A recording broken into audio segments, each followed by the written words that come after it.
Ochalaba okwanjula n'embaga nga kukutuusibwako The City Bridals ku Kamukamu Plaza ne Apeta spiced curry powder kakolebwa Castle Scent of Spices e Busega kalina akawoowo ne Hill Water Natural Mineral Water gano ge mazzi gokka ageesigika agatasemba. Hill Water Natural Mineral Water. Omukwano leero njagala otegere nti wampamba wotoli siryasenywa nzesebaka Nakayidi ndi mubede Chalenga mama singanya nina wakaogo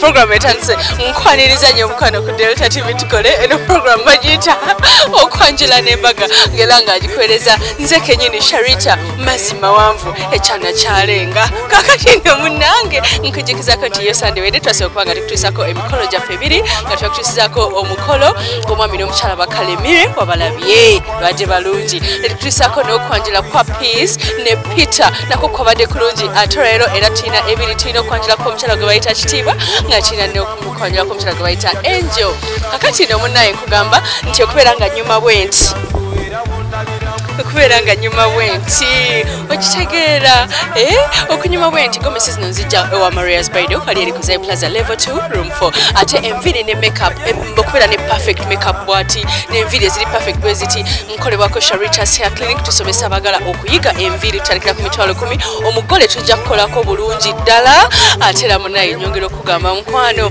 nti munange jja ku Sharita's n'enviri za bulijjo tuzikolako negamba mukwano nti ebitete ebirungi ebyo ennyo byambala nga mbijja ku City Bridals Kamukamu Plaza Quinty Road eduka number GF34 genda ku Kamukamu Plaza ku City Bridals ofune gauni ne change dresses ne men's dresses ebirungi akanzali fumbisa ka Apeta curry powder emmere yejja kuwoma bulijjo ba complaining ati ofumbe ebitawooma kati bagamba nze afumbe emmere ewooma ningo okozesa kanzali ki ka Apeta curry powder. Ladies and gentlemen, omuntu yenna bw'amala okulya oba olina okubeera ng'olina kyonywa naye kiki kyonywa nywa amazzi ge bayita Hill Water ngegano amazzi agalinawo akakati mu Uganda tambula n'omulembe tomala ganywa amazizi nywa kye bayita Hill Water n'akacupa wakakwata owulira ng'olina eswaga ofaana n'ebbeeyi gano ge mazzi gonywa n'omubiri gwo ne gukwebaza. Hill Water gwalina omukolo batuukirire wali eri ku Access Building basobole okubeera mukwano nga bakuwa amazzi ku mukolo gwo ate era bw'obeera opakingira omwana nga addayo okusomera omupakingira amazzi bw'obeera ova ewaka pakinga amazzi ga Hill Water tugenda kubeera nga tusookera wali eri Namagoma tugenda mu maka g'omugenzi Mubiru Geturamu yazaala omukyala gwe bayita Namulwana Kitiibwa Shila bambi teyasazza mugenzi ne mami we era nga yaleese omwami bamuyita Pastor Wilfred Ekakwa era nga Pastor Wilfred oyo bambi yazze n'abantu bonna nga balungi. Kitiibwa yabadde musanyufu nnyo omanyiyo gye nakulira Namagoma era nange nabaddeyo tetina kwerabira wagye twava nabaddeyo. Kitiibwa yabadde musanyufu ng'afuluma wali halalalala omwana yabadde musanyufu bambi kanyume nnyo kakyala kalungi kalina eddiini kakutuuseko omukolo gwe tova ku Delta TV abantu b'e Namagoma mwenna mbatumidde. Hill Water purity nothing less. Olunaku lwa kitiibwa nnyo olwaleero luno nga tuzze okubeera abajulizi mukolo guno mwana muwala azaalibwa mu maka muno nga aleeta mwana mulenzi okumutwanjulira mu butongole. Katukubire Katonda engalo ez'amaanyi. Mukanala ba Delta TV nkwaniriza nnyo era nga nyongera okujjukiza nti nkwagala nnyo mukwano wali kubeera nga wayakaddeko buli lwa Sunday essaawa 11 nolaba program okwanjula n'embaga era nga munaye tuli wano kala amatendo Namagoma kwenyini nange kwe nakulira ng'era tuze gye bazaala omukyala Kitiibwa Namulwana Shila nga munnange yagenda okubeera nga alaga bazadde be omwami ng'enteekateeka bweri yabadde nnungi ddala era nga basoose kubuulirira omugole omukyala. Awo nno omwana mulenzi ajja mu maka muno ye yalengedde omuwala ow'okuwasa nga gwanawasa ali mu maka muno era ekitulese ffenna wano abantu ffenna abazze tusse olw'okuganja omwana mulenzi okumusseeko kubanga ayingidde mu bigambo nga bituufu.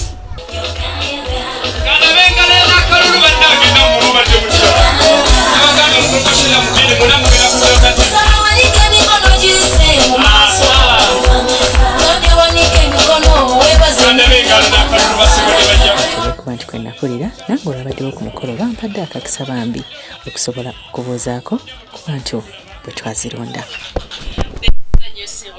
okumpa akazindaalo kano banaye balamusizza nnyo bassebo ne bannyabo mwekubireko ku bugalo olw'okunyuma ennyo banaye nga munyumye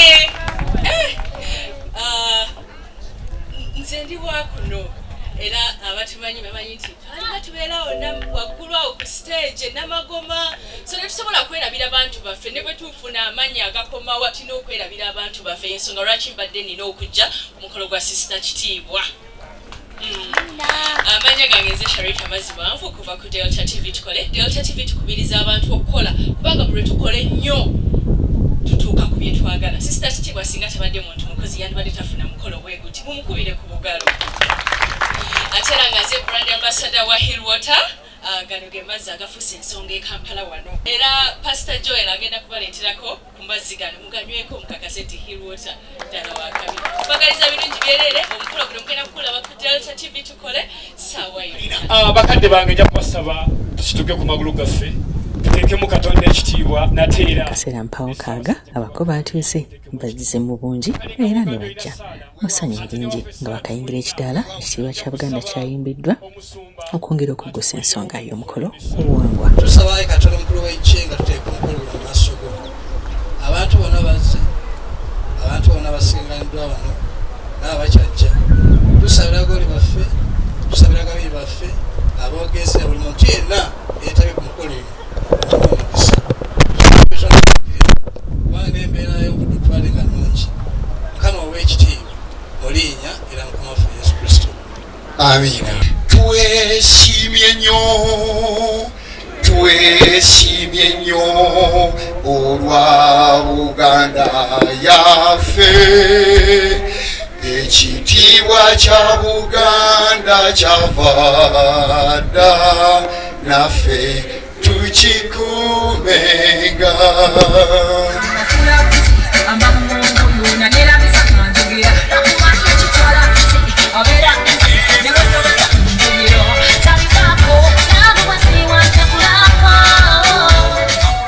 Abaana abawaka ababeera batandika okugulawo omukolo guno be basawo era nga kyonna kikola nga bayita mu kkomyawo report bebabeera basanze mubako.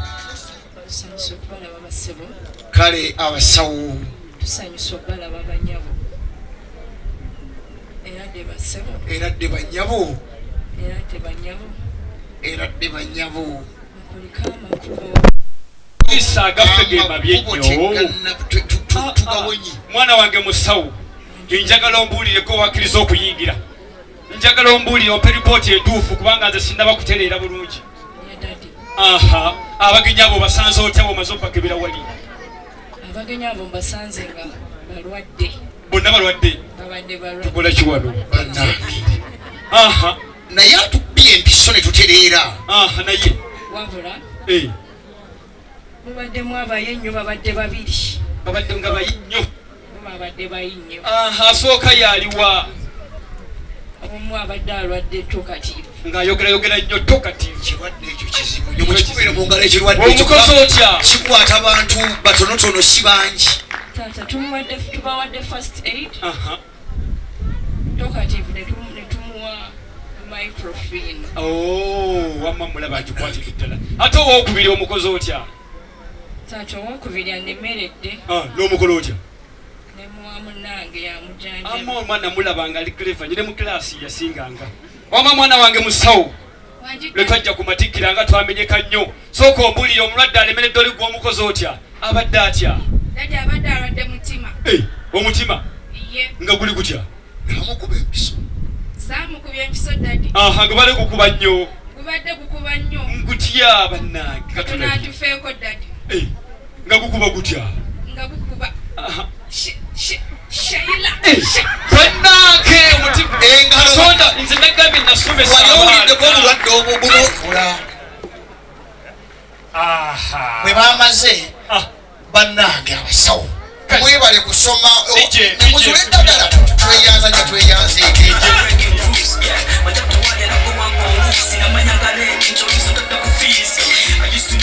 Kino nga kiwedde ate kimanyi nti nno amaka gonna eddalagala mu Buganda balina empisa ebaca abaana bawaka bayitibwa okusobola okubuuza kubako kale bamulamu ulya eddoboozi lyakimba ejjo ono abayivu teboogera nnyo kwata wande mwana ng'obulenzi naye ababuuzeeko eradde ennyabo musula mutya nno nnyabo ali atya baabo munnanga amakulu gayiseemu wali mwana wange w'obulenzi abubuuzeeko kale muko eddoboozi ly'ekigagga musajja mugagga amiina sibu amiina kinene nnyo ekyo eradde nnyo ssebo baaba ali atya baaba mulesa ali atya kimala abaana bange tobakema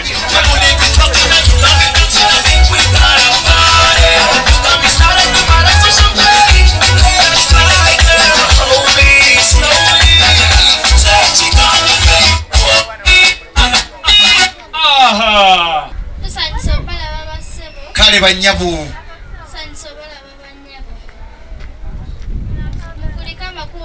banyabo tugayiseemu tutuuse obakulisa agaffe ge mabyenyo tutuuse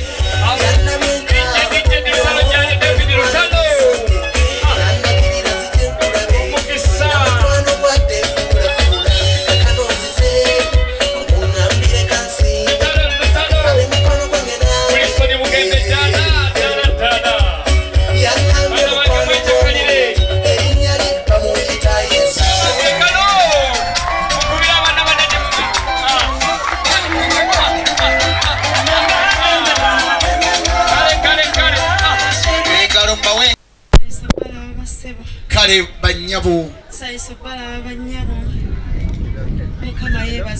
munnange yesu yeebazibwe nnyo omulokozi yesu atukulembedde mpaka wano akuyiridde oyinza okutambala ogende eri oba eri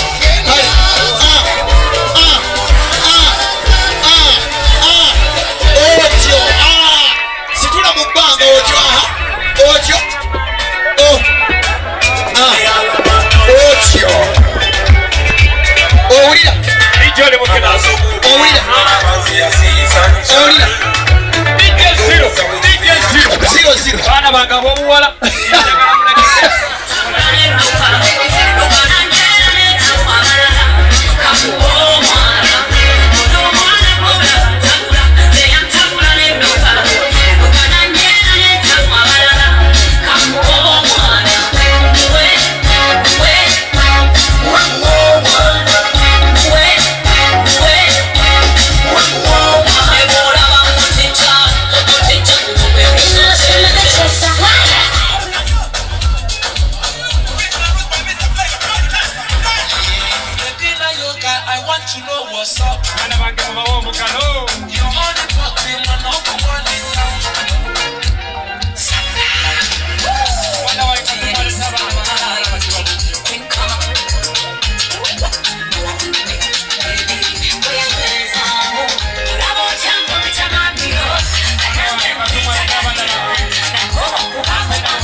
amiina eradde basebo bane bamuko omusula mutya ali atya engalo gyali tegedde nga gyali mukulikibane kisanyusa okubasanga weewaawo sebo tweyanziza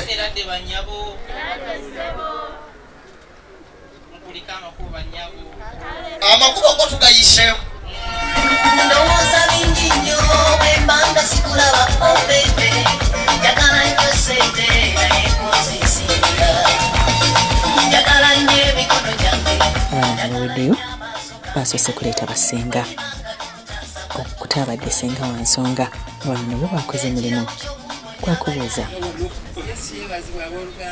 yeebazibwe yesu omulungi ennyo ennyo omulokozi tusanyuse naffe okusanga senga eradde nnyo senga musula mukyano senga obwedda munnange ndi wano ng'ebintu binsobedde tugayisemu senga okuva lwotuse tugayitiddemu ddala mwayira omulungi omanyi wane waffe tuba n'obuntu bungi kabadde kakodyo kubanga nkimanyi nti mu nnyumba temubeera kkubo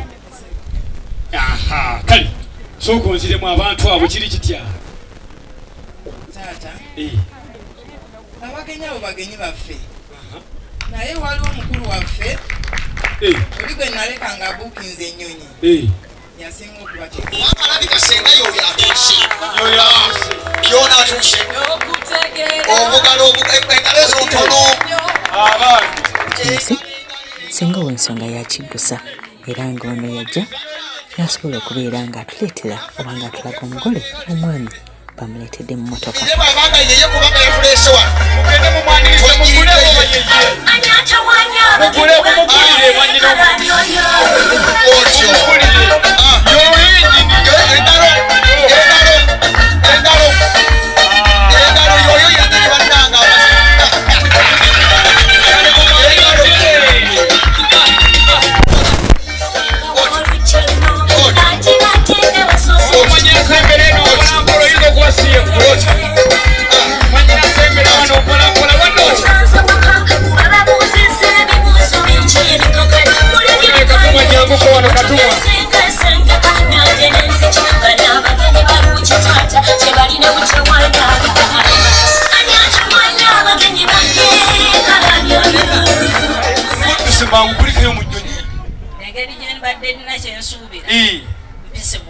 oyise mu bwangu akimanyi kiri kimu kakubula oyise mu bwangu kuba ekyebbeeyi kiba kya bbeeyi ennyonyi tekwatibwa jjaamu wa traffic tagikuba mukono kyovudde oyita mu bwangu kale mule tufunye abagenyi abo bano bonna bagenda babamanyi bagambye gwe bamanyi gwe buli kimu wamma njagala obiyise mu bwangu ate saagala opapenga asibe ente ku ggaali njagala obiyise mu bwangu abantu abo mu bagenyi bo ddala kituufu gweka nyirinyiri naye sinalaba bulungi munnange esanyusa okulaba senga bangambye nkuwe n'akafuba bwentinti muneesanyusa okulaba musiiga kamusiiga naye waba asanyusa busanyusi munnange galuyindi ewaliyeeka mwana katumwa jangu kuwano katumwa jangu kuwano zirese naye ate era nabano benyini nabo nenzija negundi yaabwe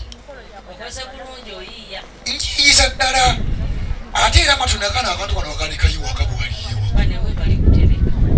kale kamukwasi mwanyina omulungi katolaba ndowooza katolaba bijenteramu oluyimba osola senga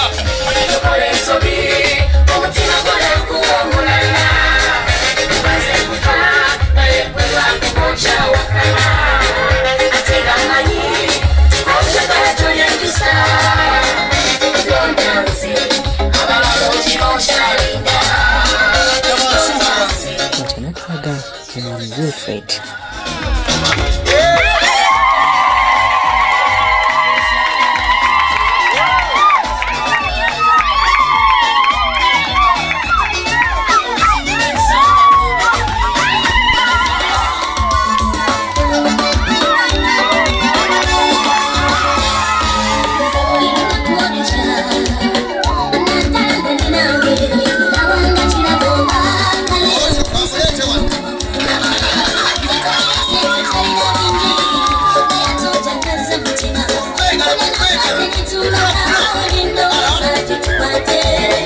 era kalombolombo kaffe bwe kali omwana omulenzi tazaalibwa mu kidaala bamututte mu nnyumba okusobola okuzaalibwa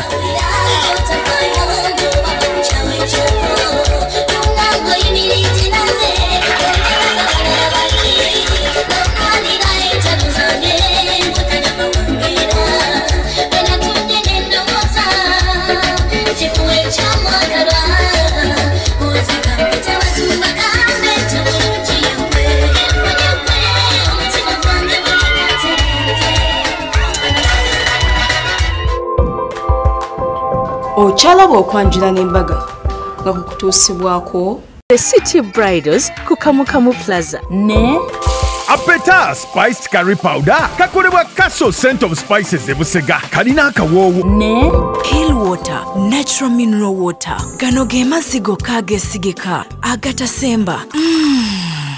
Hill Water Natural Mineral Water. Wotoli serious nywa, sebaka nyabo.